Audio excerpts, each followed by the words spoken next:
Hello, and welcome to the Data Engineering Podcast, the show about modern data management. When you're ready to build your next pipeline and want to test out the projects you hear about on the show, you'll need somewhere to deploy it, so check out our friends over at Linode. With their managed Kubernetes platform, it's now even easier to deploy and scale your workflows, or try out the latest Helm charts from tools like Pulsar, Pachyderm, and Dagster. With simple pricing, fast networking, object storage, and worldwide data centers, you've got everything you need to run a bulletproof data platform. Go to dataengineeringpodcast.com/Linode today, that's Linode, and get a $100 credit to try out a Kubernetes cluster of your own. And don't forget to thank them for their continued support of this show. Are you bored with writing scripts to move data into SaaS tools like Salesforce, Marketo, or Facebook ads? HighTouch is the easiest way to sync data into the platforms that your business teams rely on. The data you're looking for is already in your data warehouse and BI tools. Connect your warehouse to HighTouch, paste a SQL query, and use their visual mapper to specify how data should appear in your SaaS systems. No more scripts, just SQL. Supercharge your business teams with customer data using HighTouch for reverse ETL today. Get started for free at dataengineeringpodcast.com/HighTouch. Your host is Tobias Macy, and today I'm interviewing Tim Freestone about Alooba, an assessment platform for evaluating data and analytics candidates to improve hiring outcomes for data roles. So, Tim, can you start by introducing yourself? Well, firstly, Tobias, thanks for having me. Great to be here. Yes, I'm Tim. I'm down in, I would say, normally sunny Sydney in Australia, but it's been pretty wet the last week, so that's not a great advertisement for our travel industry. Yeah, so founder of Alooba. I've been doing this for the last 2.5 years now. Prior to that, I was managing an analytics team at a company called Hotels Combined. We're now part of Kayak and Booking.com. That's really where the kind of origin story, I guess, of Alooba starts. And do you remember how you first got involved in the area of data management? Yeah, so again, back at Hotels Combined, now part of Kayak, part of my role there was really around, managing our fairly small analytics team, which had some data analysts, SQL developers, data engineers, data scientists. And that's really where data management began for me.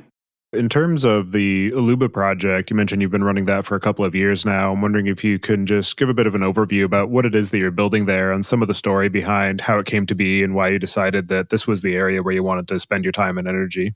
Yeah, so in my last role, I noticed a couple of big trends. Firstly, in terms of hiring, I found trying to hire anyone in analytics a real pain in the neck in terms of how long the process would take, how manual it was, how undata driven it was, and how much of it was based on just gut feel and intuition. And from my own perspective as a candidate, going back the last 10 years, I can honestly say some of the worst moments of my life were trying to get a job.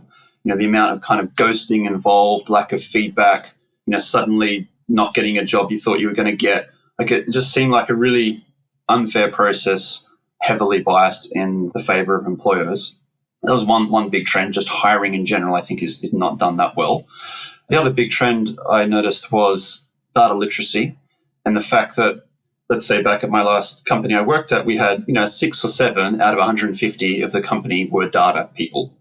But once you looked at what about another 30 or 40 people did day to day, like all the online marketers, the product managers, even some of the engineers, supplier managers, once you looked at their actual day-to-day tasks, a lot of it was basic analytics. It was running reports, sticking into trends, understanding if, metric A goes up and metric B goes down, that means this. So this emergence of this basic data literacy skill set was clearly becoming very, very important. And so that was another big piece to Alooba. So fast forward to today, basically we help businesses both in terms of understanding the skills of their candidates, most often for like analytics specialist roles like data scientists, BI engineers, those kinds of things. And then also internally within businesses, help them understand their basic data literacy, often across a much broader array of kind of participants. And as you mentioned, being a candidate and being on the hiring side is always a bit of a painful experience for everyone involved. And that's kind of universal regardless of what role you're talking about. I'm wondering if there are any elements that are specific to hiring for the data domain that are particularly difficult or that are unique to that overall set of requirements that allow you to focus on that for Alooba, or anything that you're doing differently in Alooba versus some of the other hiring platforms that are out there, whether it's for software engineers or HR professionals or health professionals, whatever the particular job description might be? Yeah, I think you're absolutely right. A lot of these problems are just endemic to hiring in general. I'd say for analytics and data, there are a unique set of skill sets, or a unique set of skills, I should say, which does cross over with engineering, but ultimately are different. Part of the challenge, I think, is the combination of soft and hard skills, with hard skills, I think, generally being a lot more easily evaluated. But soft skills, most people would argue, are at least as important, but very hard to evaluate, particularly in a kind of online environment. So you hear lots of businesses talk about the importance of cultural fit and those kinds of things. I'm always kind of on the fence when it comes to this because, you could say someone is or is not a good cultural fit for any reason, really. It's very hard to defend or measure. So it's kind of like we have this gap at the moment in our understanding of how to assess these things, which we need to conquer eventually. I don't think anyone's solved that nut. But I think in analytics in particular, this real combination of those soft and hard skills being quite specific to analytics. In terms of the Alooba platform, what are some of the overarching goals that you have for the business and for the overall impact that it might have on the broader data ecosystem and community and the businesses that you're working with? Yeah, great question. So our end goal, our end vision is a world where everyone can get the job they deserve. I can say that probably we're pretty confident we're a long way from that world. Okay, we've started within the analytics and data science space, partly because I think that's where the biggest gap in the market was, partly that's where my own skills and experience was. So basically, we're focusing on that skill set and that area first within those two use cases I'd mentioned. So understanding your team's capabilities, as well as understanding the strengths and weaknesses of your own candidates. And typically, our product is used as what I call almost like a screening quiz. So it's really around that very scalable, automated, objective measurement in a quick and simple way. So there's definitely elements that our product is going to miss that you're going to get from sort of more long-form interviews and those kinds of more open-ended assessments, if you like. And so our goal basically is to go up and down the hiring process and productize all of it. So at the moment we focused on screening quizzes within analytics and data science. We'll go up and down and really decompose, I guess you'd say, that whole hiring process to try to make it as data-informed and data-driven as possible. Interviews, I think, are something that most companies don't think a lot about, but could be dramatically improved by the proper collection and measurement of data. I think in the online hiring environment we have now, it gives us an unbelievable opportunity to be recording those interviews, gathering those data that we otherwise wouldn't have had in a physical environment. So generally, we're going to go and build out products right throughout this process, and we've kind of lumped them together under what we call Alooba Match. The other direction we may end up going is kind of across levels of seniority. So we've recently launched what we call Alooba Junior, which is around understanding data literacy at those graduate and intern levels that businesses hire for. In terms of the overall experience of people who are using Alooba, I'm wondering if you can talk through the primary challenges that the different cohorts face in fulfilling their role in the hiring process, both the hiring managers and the candidates and the employees who are working with the hiring managers to evaluate the candidates and the candidates who are trying to network with the companies, and just that overall sort of end-to-end user experience. Basically, the way our product works is we would work with the business, typically with the hiring manager, as well as someone within the talent acquisition team. They'd be our two main users. And when we start working with a new business, we sit down with them, try to understand their hiring process, like what are the different stages that they have, what are each of those stages trying to actually gain, like what is the point of each of those stages. And normally we try to help give them some feedback on how to make their process simpler, more data informed, and also just generally more structured. What we find is when we sit down with companies, often they'll have steps of the process that don't really have a clear value add, or they'll have multiple stages attempting to assess the same thing. So we try to help them understand like what are each of the stages and what are they actually trying to assess. In terms of our product, then, as I mentioned, it normally sits as like a screening quiz, so normally towards the start of the process, but businesses also use it further down. And we'll sit down with them and understand, based on the skills required for that role, what should the assessment look like. We try to make the assessment as closely aligned to that role as possible. Beyond that, then the business basically invites candidates to take the quiz on our platform. That may be automated through like an integration to their HR system. It may be manual, depending on where they use it in the process. Candidates then get an invitation from us. They go through and complete the assessment on our platform, ideally with the results being shown to them at the end. That's what we recommend for our customers, like a quick snapshot so that candidates can get some meaningful feedback. And then all the detailed results are kept within the platform for the business to then go and make in their hiring decision. With normally it being fairly simple, they'll just use the overall mark as a quick guide to understand who they should interview and kind of go from top to bottom. So hopefully a more objective, measurable way of getting that initial shortlist relative to CV screening.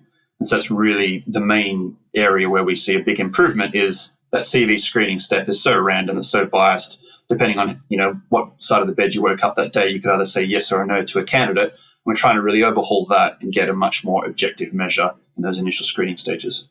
As a candidate, it can often be intimidating or off-putting for somebody to give you some sort of a quiz or assessment, whether it's you're early in your career and you're intimidated because you're not sure of how well you're going to rank, or if you're later in your career and maybe you feel offended that they're trying to screen you with a quiz. And I'm wondering how you've approached the overall experience from the candidate perspective to make it a positive interaction with the organization and give them a good sense of sort of the value that the assessment is providing, and maybe give them the ability to kind of reuse assessments across multiple different organizations that they might be interviewing with.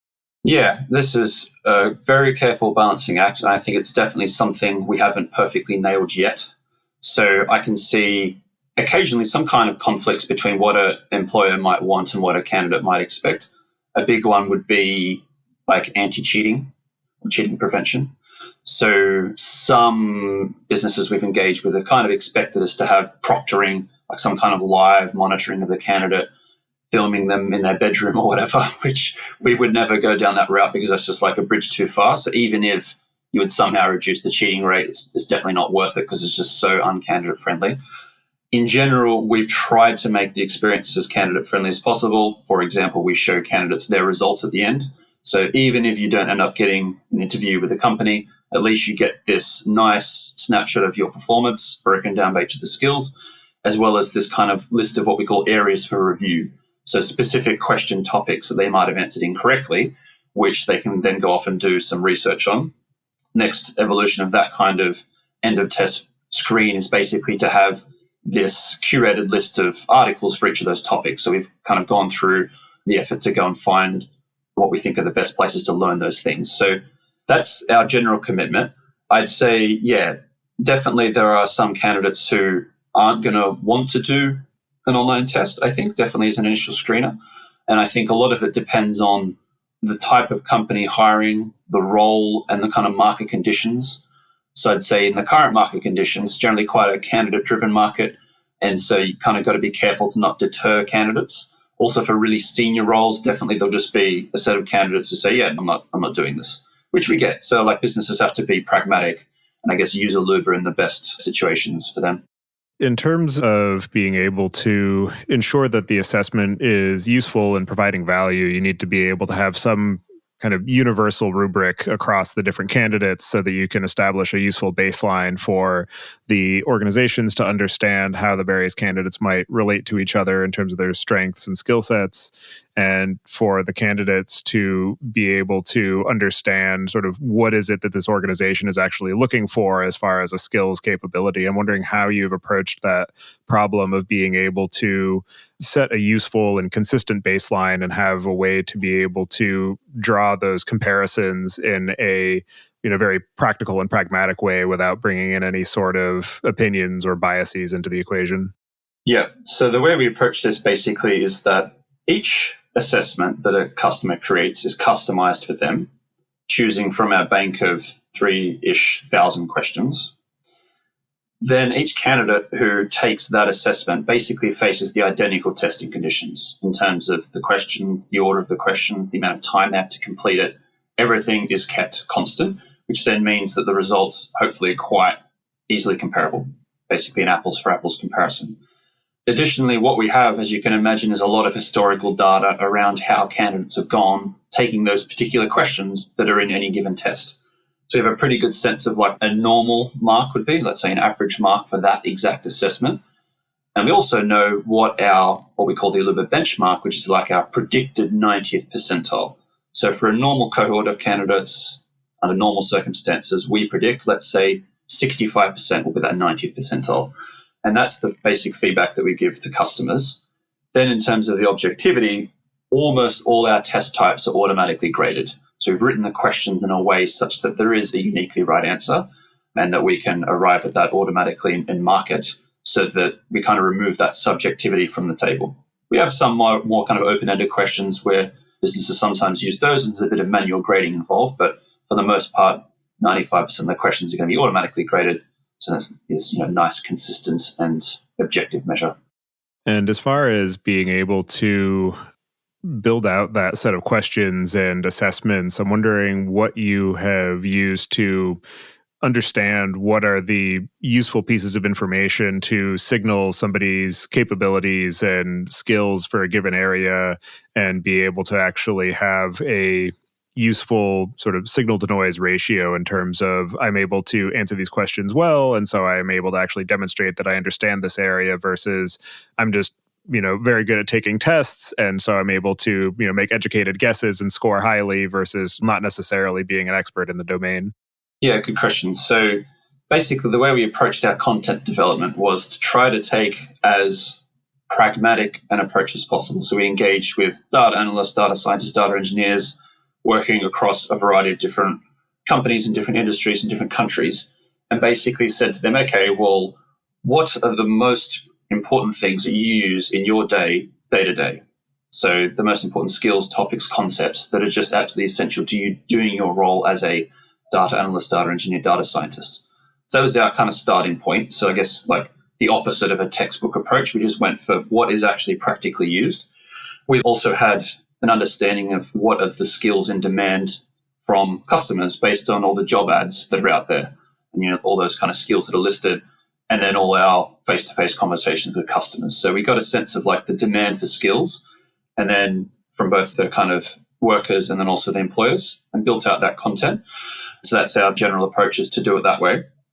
Additionally, one of the main pieces of feedback we try to get from our customers is, where are those false positives? So if candidates are scoring well on a test and then bombing out in an interview, that's like a really interesting data point for us to have. We collect that.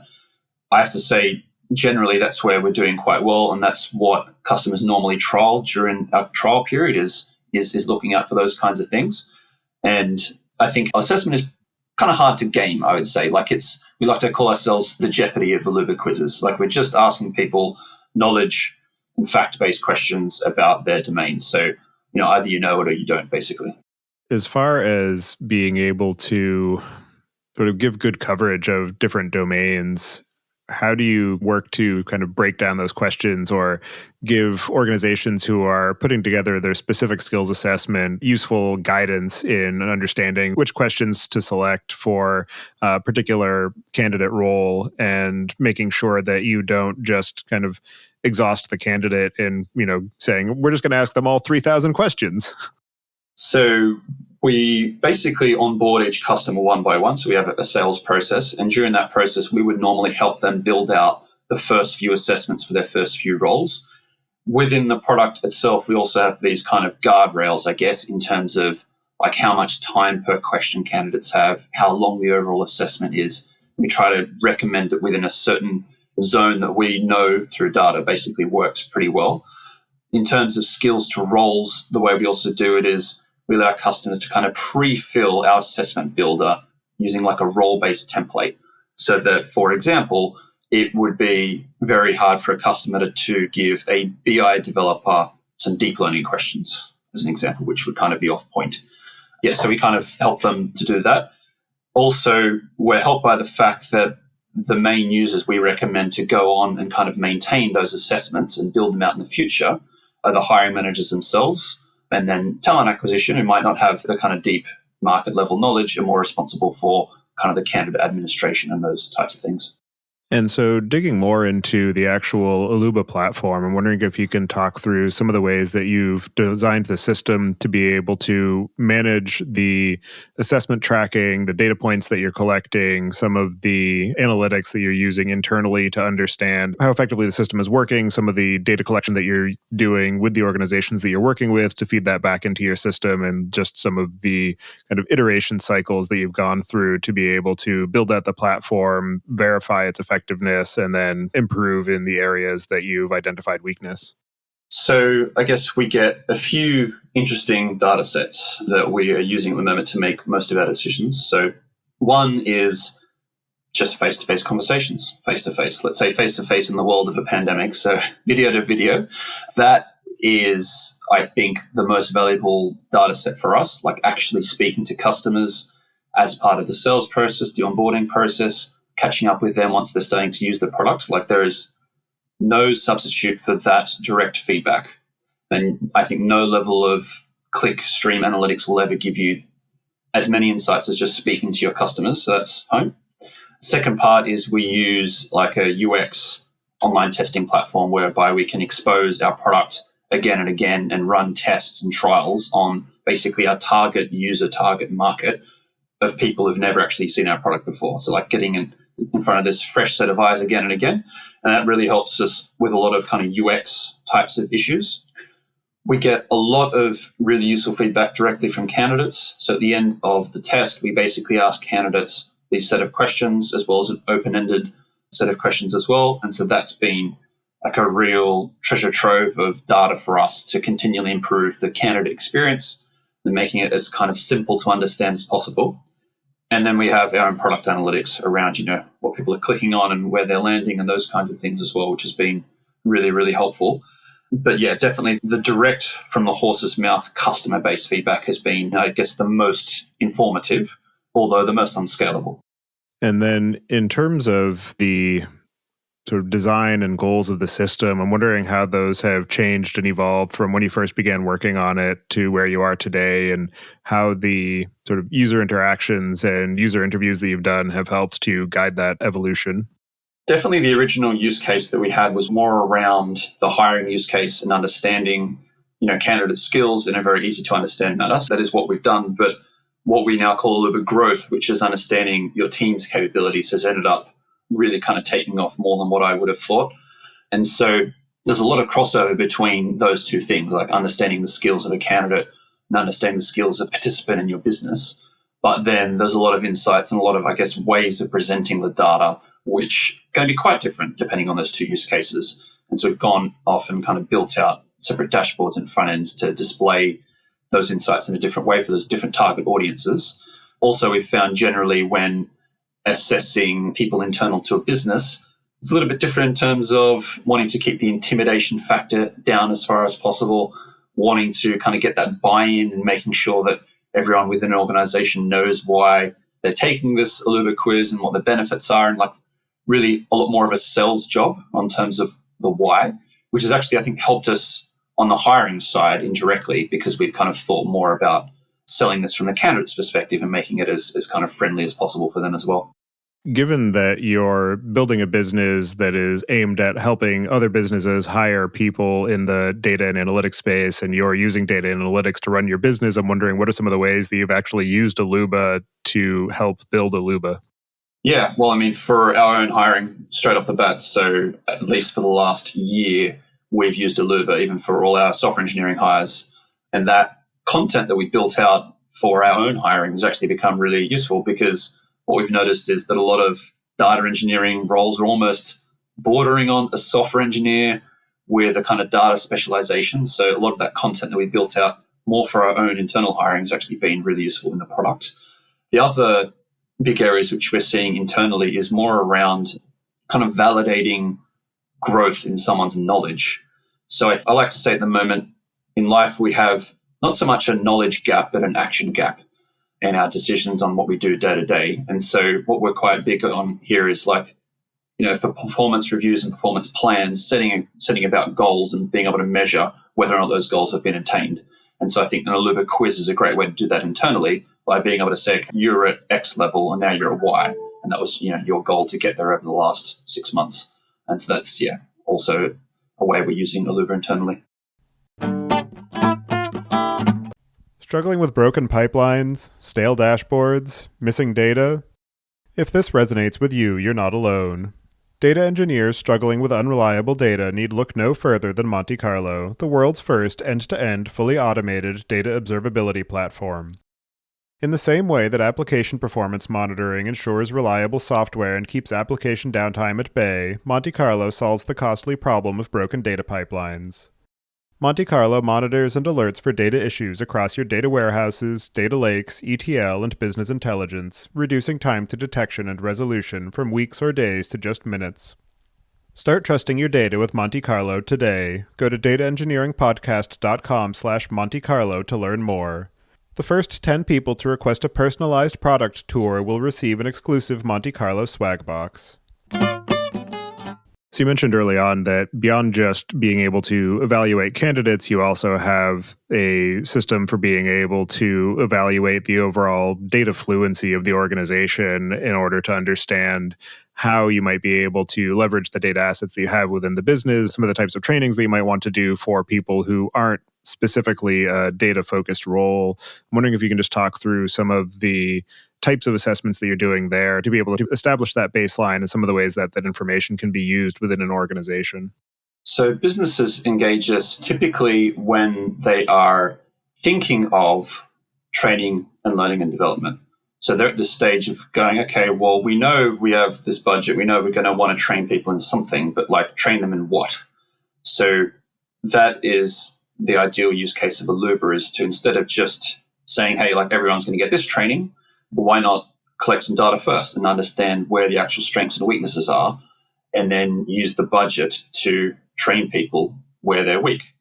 A. B, after the training's done, reassess people to understand whether or not the training was actually effective.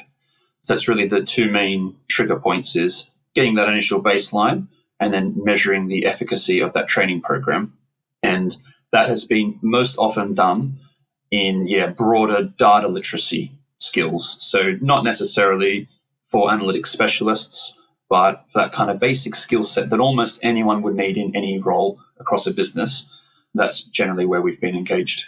So for being able to evaluate the data literacy of an organization, one of the terms that has become a bit buzzword worthy lately is the idea of data literacy and businesses being data driven. And so sort of in order for organizations to be able to realize that goal of being data driven, you need to understand how to use the data that you have in order to actually produce more value as an organization. And I'm wondering if you can talk to some examples of companies that you've talked to where maybe they had a low level of sort of overall data literacy, some of the steps that they've been able to take after evaluating their organization to be able to sort of raise that level of literacy across the business.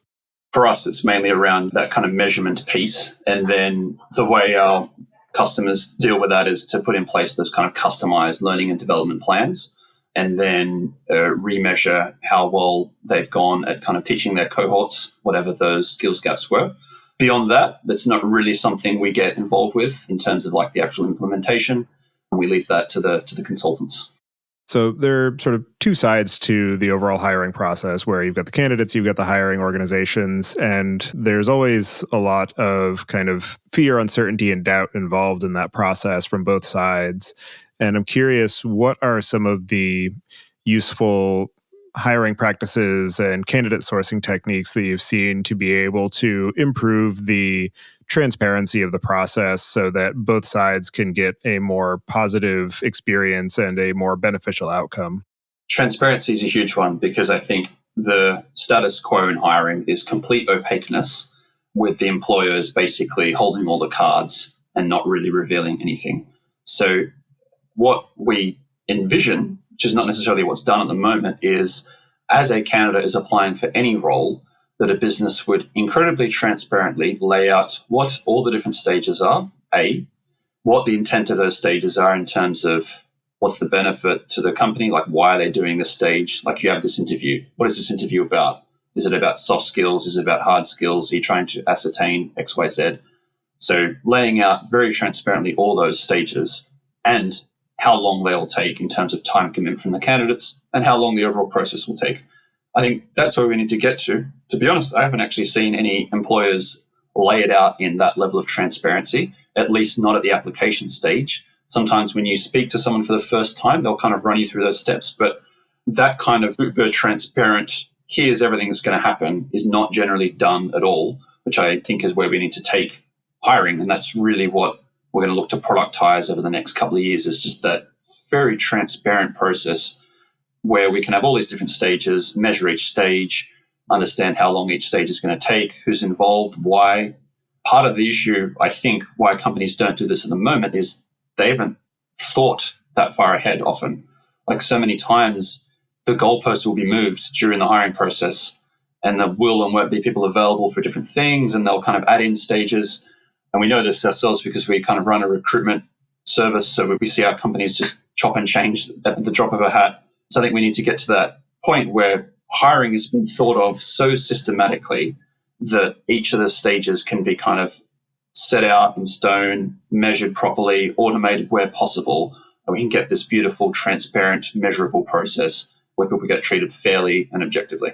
And another problem that happens a lot, and it happens in many engineering roles, but definitely very much in data, where you don't necessarily know what you're looking for in the role. You just say, I need somebody to do everything. And so you don't exactly know which skills to assess for, especially if you're a smaller organization and you're trying to just hire one person to do it all.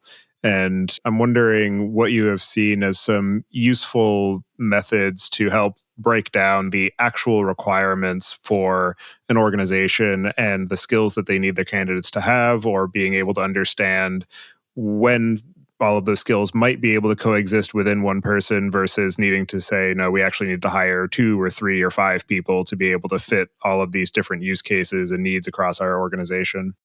For a small business, that is tricky. If you don't have the existing skills or knowledge internally, like if you were hiring your first data person and you weren't a data person yourself, that is tricky.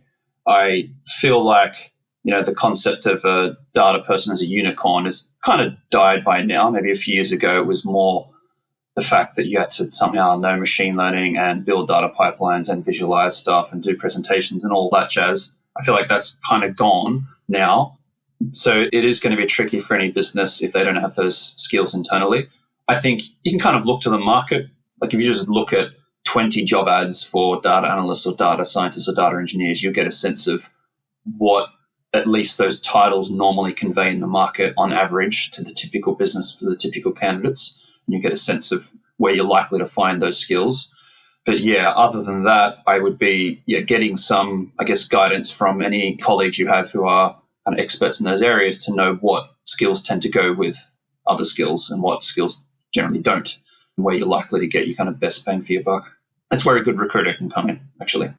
The other challenge in understanding what skills you need is the fact that the data ecosystem is so rapidly evolving. And so what might have been a useful set of skills 5 or 10 years ago is no longer directly relevant because of the shifting technology landscape and the availability of services, where 10 years ago you needed a Hadoop expert who knew everything about distributed systems and MapReduce, and today you need somebody who understands how to connect Fivetran and Snowflake and dbt to be able to build out your semantic layer to power your data warehouse. And there's definitely some level of overlap in those capabilities, but there's definitely a lot of kind of disjoint skills and understanding that's necessary, where, maybe now it's more important to be able to communicate effectively with the business to do requirements gathering and help them build out the semantic layer, versus 10 years ago, it was a very engineering heavy capability of being able to build and tune distributed systems, and you're working with the business but not at quite so high of a level. And so I'm wondering how you're managing the kind of constant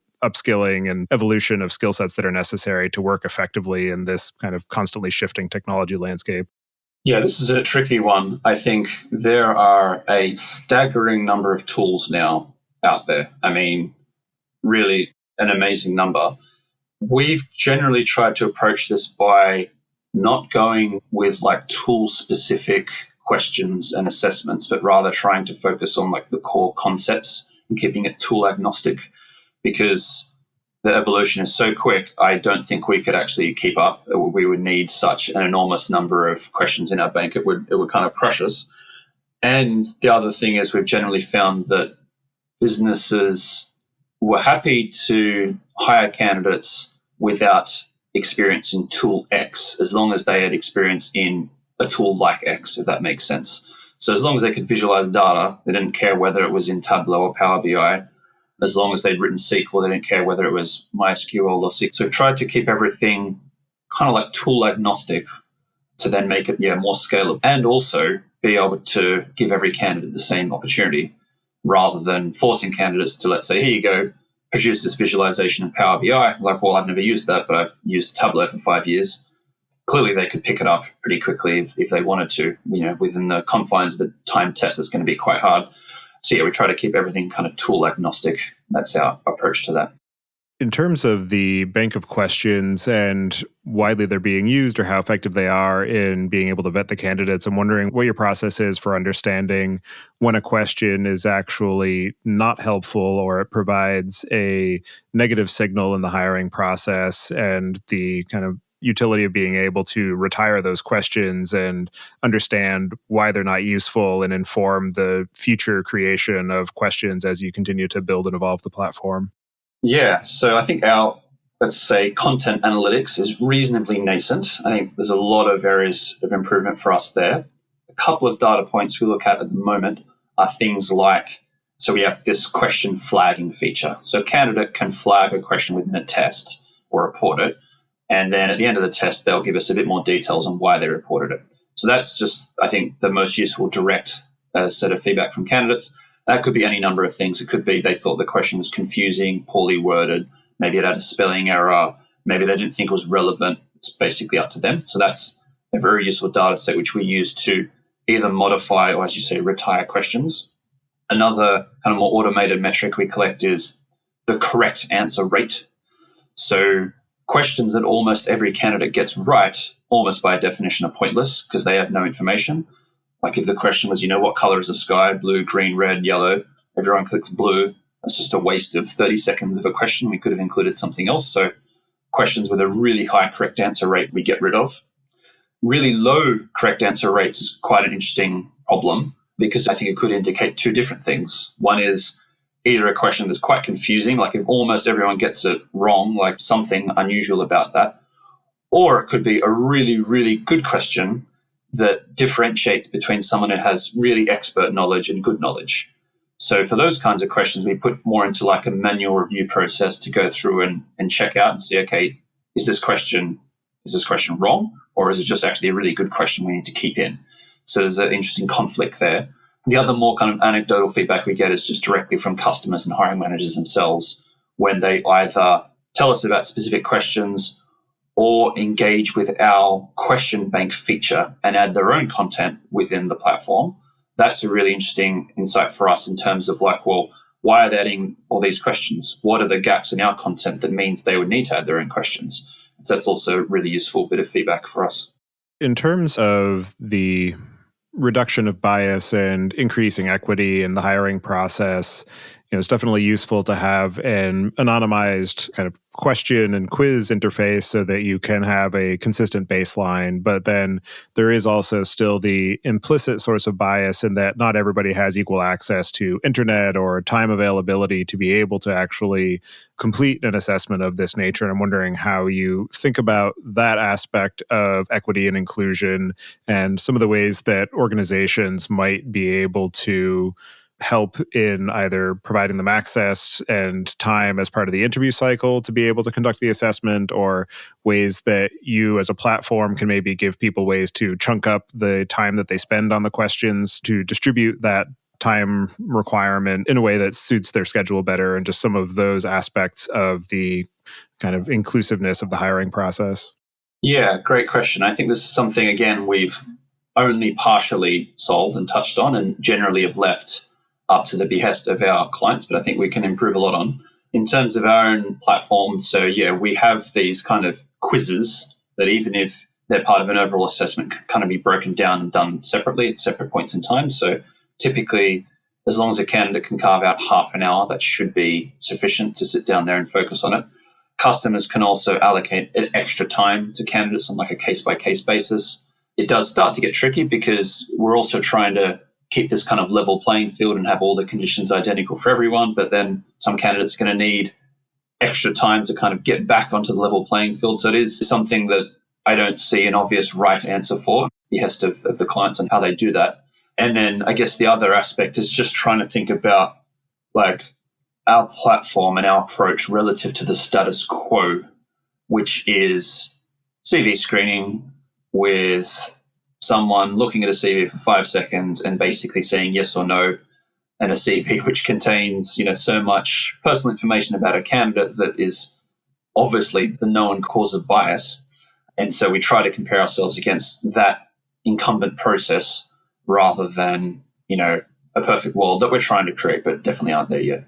And in terms of the applications of Alooba in the organizations that you've worked with, what are some of the most interesting or innovative or unexpected ways that you've seen it applied? I have to say things have generally panned out the way that we thought they would. I remember in the early days of researching Alooba, I spoke to a few hiring managers who said, when I took over XYZ function, I would have loved this so I could assess everyone and then get rid of all the people who had poor skills off the bat. And I didn't have to wait a year to figure that out.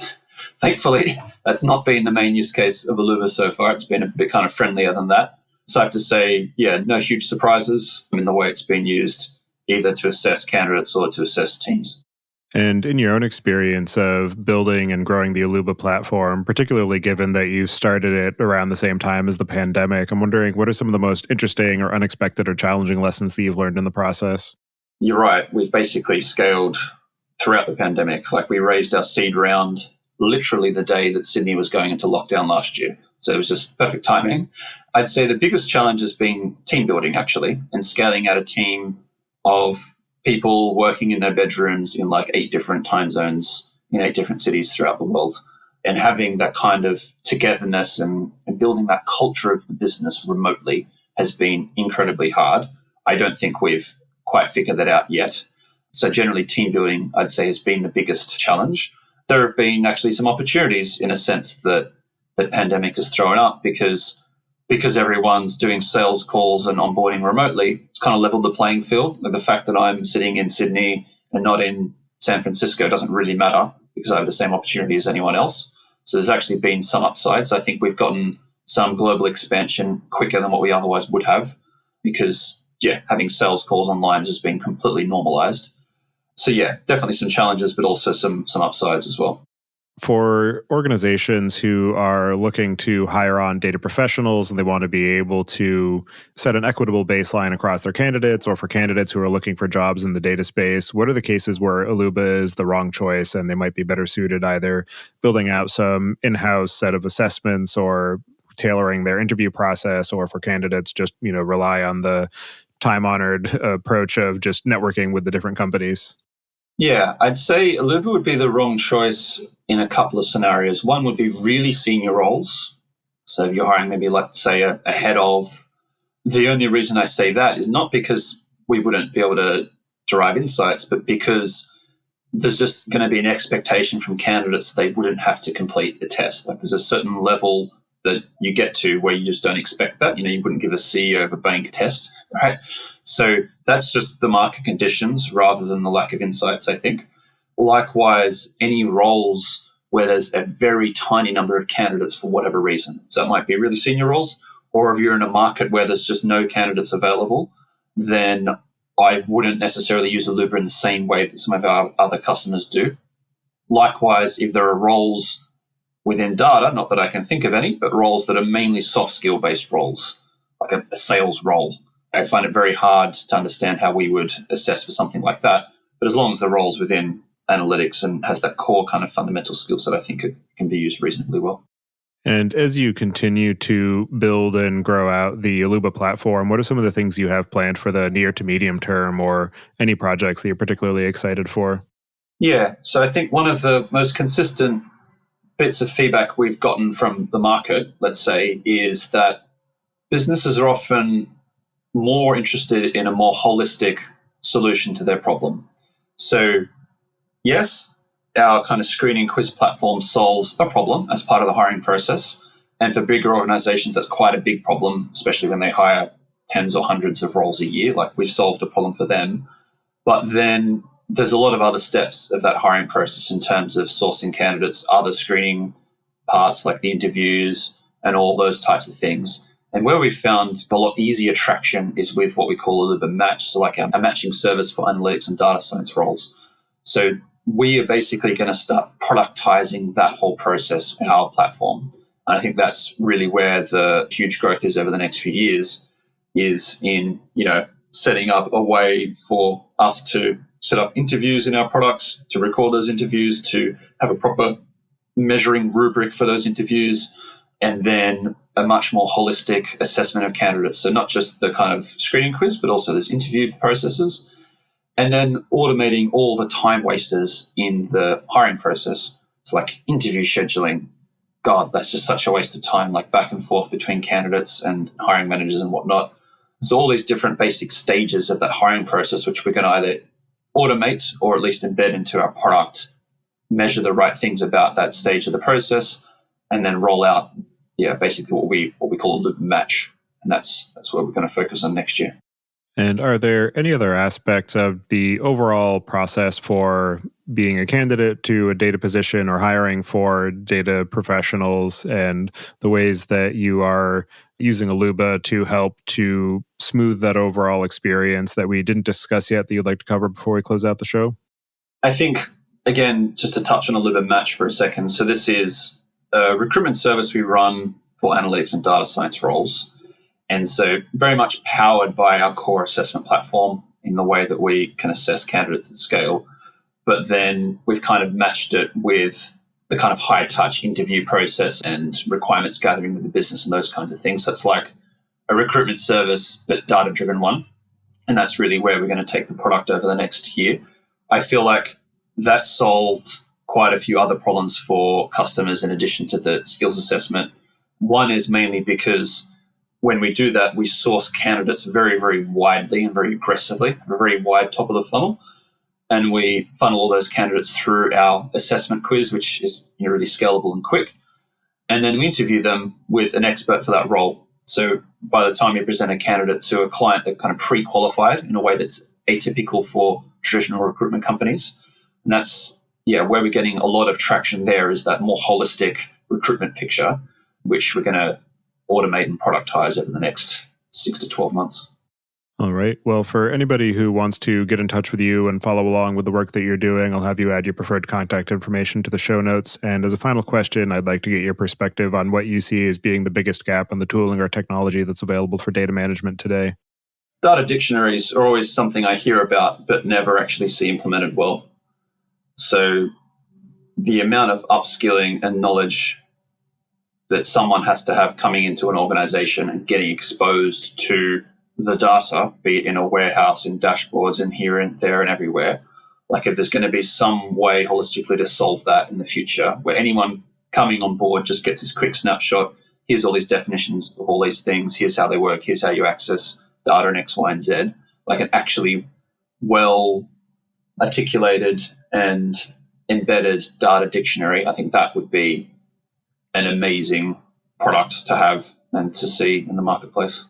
All right. Well, thank you very much for taking the time today to join me and share the work that you're doing at Alooba. It's definitely a very interesting platform and an interesting approach to a very real and necessary problem. So I appreciate all of the time and energy you're putting into helping to make hiring for data roles easier and a more positive experience for everyone. So thank you for that, and I hope you enjoy the rest of your day.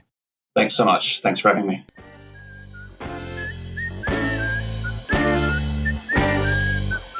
Listening. Don't forget to check out our other show, podcast.init, at pythonpodcast.com to learn about the Python language, its community, and the innovative ways it is being used. And visit the site at dataengineeringpodcast.com to subscribe to the show, sign up for the mailing list, and read the show notes. If you've learned something or tried out a project from the show, then tell us about it. Email hosts at dataengineeringpodcast.com with your story. And to help other people find the show, please leave a review on iTunes and tell your friends and coworkers.